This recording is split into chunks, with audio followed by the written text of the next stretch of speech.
আপনার বাম পাও দিয়া ঢুকতে বাথরুমে টয়লেটে মনে থাকে না। কেন মনে থাকে না? আপনি জানেন না এটা নবীজি বলছে? কথা বলেন না, নাকি ওই কওমি মাদ্রাসার হুজুররা কইছে? কথা বলেন না। মেসওয়াক এটা রাসূলুল্লাহ সাল্লাল্লাহু আলাইহি সাল্লামের সুন্নত না কওমি আলেমদের সুন্নত? কথা বলেন না আপনারা।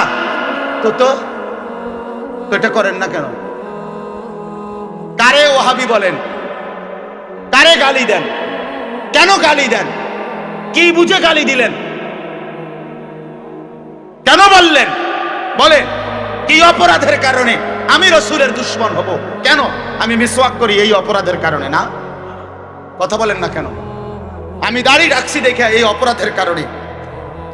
কোন আমার স্ত্রী পর্দানশীল, আমার মেয়ে পর্দা করে, আমার ঘরে টেলিভিশন নাই, আমার রোজগারের মধ্যে আমি হারাম করার চেষ্টা করি না, তো সব ক্ষেত্রে রাসূলুল্লাহ সাল্লাল্লাহু আলাইহি সাল্লামের সুন্নাতের উপরে চলার চেষ্টা করলাম, তো আমি রাসূলের দুশমন কেন হলাম?